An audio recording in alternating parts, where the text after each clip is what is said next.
Hai, salam dan bahagia.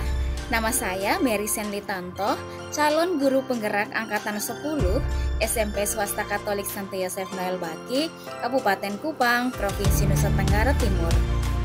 Pada video kali ini, saya akan memaparkan demonstrasi kontekstual visi guru penggerak. Untuk mewujudkan visi sekolah impian dan melakukan perubahan positif, dibutuhkan suatu pendekatan atau paradigma.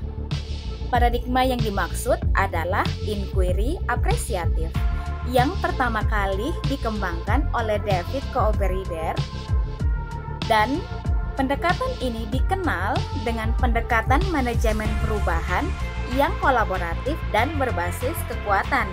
Artinya, kelemahan tidak menjadi penghalang karena fokus pada kekuatan. Inquiry apresiatif mengidentifikasi kebiasaan positif yang telah ada di sekolah dan mencari cara bagaimana hal tersebut dapat dipertahankan dan memunculkan strategi untuk mewujudkan perubahan ke arah yang lebih baik.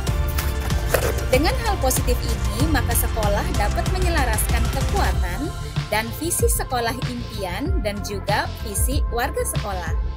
Agar dapat menerapkan pendekatan inquiry apresiatif, maka dapat menerapkan metode Bagja. Ada 5 tahapan utama yang akan kita gunakan dalam melakukan perubahan positif di sekolah, yaitu B, A, G, JA, Bagja. Tahapan ini diadaptasi oleh Noble dan McGrath pada tahun 2016. Mari kita simak bersama-sama. B, yaitu buat pertanyaan utama. Pada bagian ini, berisi pertanyaan-pertanyaan untuk menentukan arah penelusuran. Pertanyaan yang kita buat adalah sebagai penentu arah penelusuran, penyelidikan, dan juga penelitian terkait perubahan yang kita inginkan. A. Ambil pelajaran. Pada bagian ini, memandu bagaimana pengalaman positif dari individu, kelompok, atau komunitas lain yang dapat dijadikan suatu pelajaran. G. Gali mimpi. Berubah narasi keadaan ideal jika prakarsa perubahan telah terwujud. J. Jabarkan rencana. Pada bagian ini, mengidentifikasi tindakan-tindakan yang akan dilakukan. Pada bagian ini, penyusunan rencana akan lebih konkret dan terperinci. Dan yang terakhir adalah A. Atur eksekusi. Pada bagian ini, melibatkan siapa saja yang terlibat dalam prakarsa perubahan yang dimaksud, sehingga dapat membantu transformasi rencana menjadi kenyataan. Inilah tahapan-tahapan yang akan dilakukan untuk melakukan perubahan sebagai model manajemen perubahan dengan paradigma inquiry apresiatif dan berbasis pada kekuatan. Ini adalah visi saya yang saya impikan sebagai guru penggerak kelak, yaitu mewujudkan peserta didik yang unggul dan memiliki karakter yang positif yang tercantum dalam profil pelajar Pancasila. Nah, ini adalah penjelasan komponen dari visi tersebut. Yang pertama tadi adalah unggul dalam prestasi, yang kedua adalah berkarakter positif sesuai dengan profil pelajar Pancasila, yaitu yang pertama beriman, bertakwa kepada Tuhan Yang Maha Esa, serta berakhlak mulia.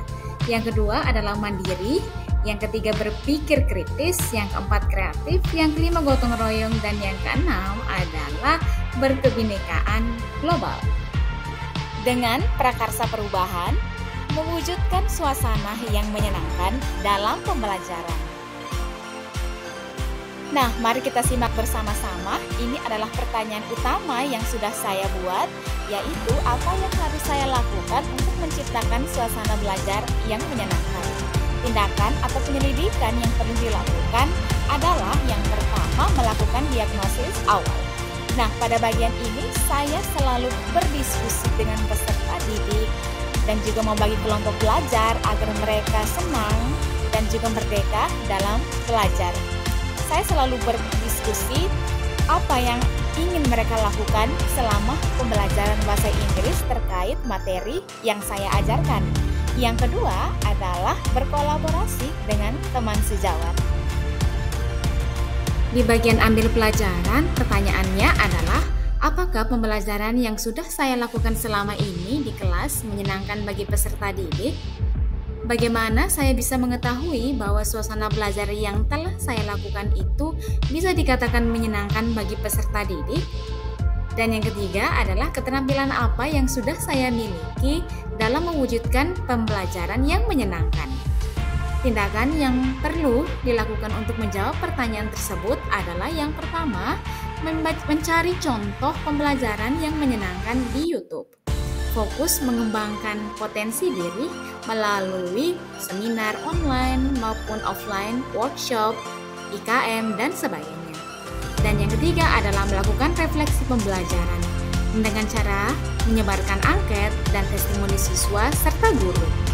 Bagian gali mimpi, pertanyaannya, apa hal baru yang bisa saya lakukan untuk selalu menciptakan suasana belajar yang menyenangkan? Bagaimana perasaan saya ketika saya dapat menciptakan suasana belajar yang menyenangkan?